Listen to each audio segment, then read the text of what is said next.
ఈరోజు దేశవ్యాప్తంగా జరుగుతున్న చర్చ ఈవీఎంలు అంటే ఎలక్ట్రానిక్ ఓటింగ్ మిషన్. దీని మీద దేశ ప్రజలకు ఎప్పటి నుంచో అనుమానాలున్నాయి.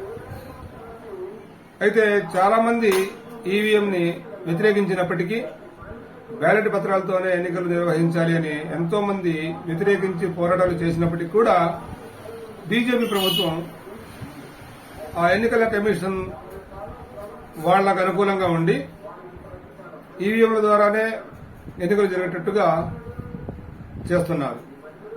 అయితే దీని మీద మన సుప్రీంకోర్టు సీనియర్ న్యాయవాదులు రాణా ప్రతాప్ సింగ్ గారు, మహమూద్ ప్రజా గారు ఇలాంటి వాళ్ళు చాలా మంది ఒక టీంగా ఏర్పడి దీని మీద చాలా రాష్ట్రాలు తిరిగి వాళ్ళు అవగాహన కల్పించారు ఈవీఎంల ద్వారా వచ్చే నష్టం ఏంటా అనేది.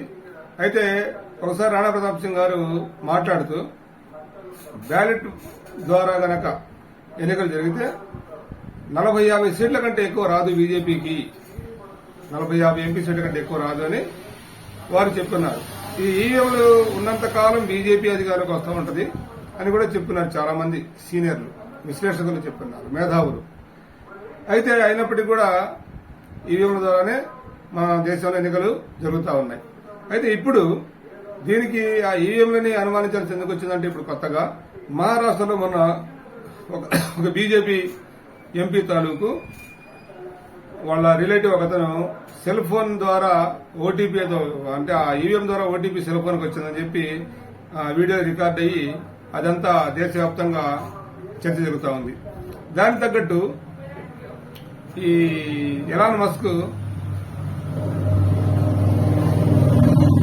ఈవీఎంలను హ్యాక్ చేయొచ్చు అని ఎలాన్ మస్క్ ఎప్పుడైతే ట్వీట్ చేశాడో ఇంకా అప్పటి నుంచి దీని మీద ఇంకా అనుమానాలు ఎక్కువయ్యాయి జనానికి.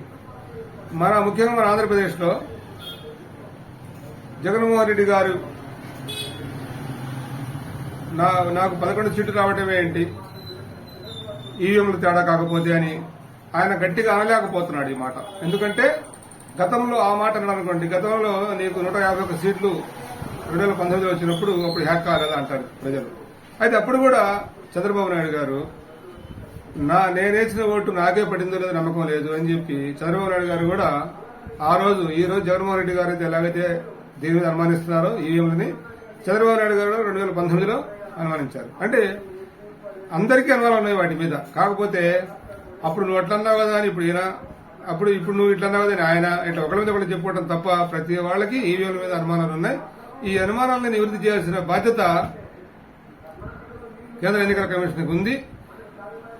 సుప్రీంకోర్టు కూడా చాలా మంది వెళ్లారు. మరి రాబోయే రోజుల్లో మరి సుప్రీంకోర్టు ఏం తీర్పిస్తుందో, మరి కేంద్ర ఎన్నికల కమిషన్ ఏం చెప్తుందో రాబోయే రోజుల్లో చూడాల్సింది. ప్రతి వాళ్ళకి ఈవీఎం మీద అనుమానం అన్నమాట వాస్తవమే.